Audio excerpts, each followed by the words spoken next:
Bismillahirrahmanirrahim.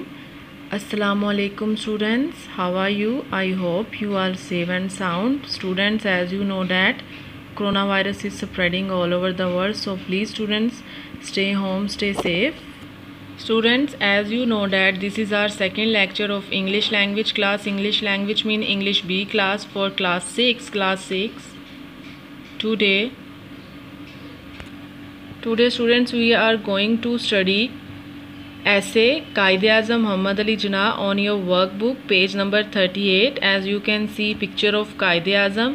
Everyone know that about Quaid-e-Azam because he is a very famous personality, and Quaid-e-Azam Muhammad Ali Jinnah is also the founder of Pakistan.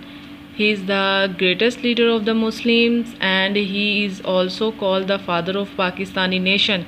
And everyone know that Quaid-e-Azam struggled hard to get Pakistan for the Muslim of subcontinent. So class 6, let's start. So class, let's start reading essay Quaid-e-Azam Muhammad Ali Jinnah. Quaid-e-Azam Muhammad Ali Jinnah is the founder of Pakistan. Quaid-e-Azam Muhammad Ali Jinnah Pakistan के बानी हैं. He is the greatest leader of the Muslims of the subcontinent. वो बरसगीर के मुसलमानों के एक अजीम रहनुमा हैं. सब कॉन्टिनेंट मीन बरसगीर. He is the father of the Pakistani nation. वो पाकिस्तानी कौम के उनको फादर भी कहा जाता है. He translated the dream of Allama Iqbal into reality. Reality mean हकीकत, ड्रीम मीन ख्वाब. उन्होंने इल्लामा इकबाल के ख्वाब को हकीकत में बदला. Quaid-e-Azam was born in Karachi on 25 December 1876. Quaid-e-Azam Muhammad Ali Jinnah 25 दिसंबर 1876 को कराची में पैदा हुए थे. He got his early education there. Early education मतलब इब्तदाई तालीम. उन्होंने अपनी इब्तदाई तालीम वहाँ से हासिल की. मतलब कहाँ से? कराची से. He passed his matriculation. Matriculation mean matric exams. Matric के जो एग्ज़ाम्स होते हैं. He passed his matriculation from church mission high school. उन्होंने अपने मैट्रिक का इम्तिहान चर्च मिशन हाई स्कूल से पास किया. Then he went to England for higher study. फिर वो आला तालीम, हायर स्टडी मतलब मज़ीद तालीम हासिल करने के लिए, आला तालीम हासिल करने के लिए इंग्लिस्तान चले गए. He studied law and became a barrister. उन्होंने कानून की तालीम हासिल की. and became a barrister. barrister mean वकील, और वो एक वकील बने. In 1896 he came back to the country and start to practice law. 1896 को वो अपने मुल्क वापस आए और उन्होंने लॉ की प्रैक्टिस शुरू की. मतलब उसकी जो मश्क करते हैं, ठीक है, लॉ की प्रैक्टिस स्टार्ट की.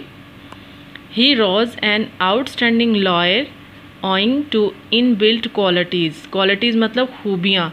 वो अपनी बेपनाह खूबियों की वजह से एक बहुत ही मशहूर वकील की हैसियत से उभरे. Quaid-e-Azam began to take part in politics in 1909. Quaid-e-Azam ने 1909 में सियासत में हिस्सा लेना शुरू किया. He join the Muslim League in 1913 and was elected it president. 1913 में मुस्लिम लीग जो थी वो एक जमात का नाम है. 1913 में उन्होंने मुस्लिम लीग में शमूलियत की. And was elected it president, और वो उसके सदर मुंतखब हुए. इलेक्टेड मुंतखब होना. He struggled hard to get Pakistan for the Muslim of the subcontinent. उन्होंने बरसगीर के मुसलमानों के लिए पाकिस्तान हासिल करने के लिए बहुत सख्त, या स्ट्रगल हार्ड, बहुत ही सख्त मेहनत की, जदोजहद की. He was man of principle and discipline. वो अपने असूलों पर और नज़्म ज़ब्त पर चलने वाले इंसान थे. असूल पसंद और नज़्म ज़ब्त बहुत पसंद थे Quaid-e-Azam. He contested the case of Pakistan and won it in 1947 when Pakistan had been established. 1947 को जब पाकिस्तान एस्टेब्लिशमेंट वजूद में आ गया या बन गया, he became it first governor general, वो इसके पहले गवर्नर जनरल बने। He worked day and night for Pakistan, उन्होंने पाकिस्तान के लिए दिन रात काम किया।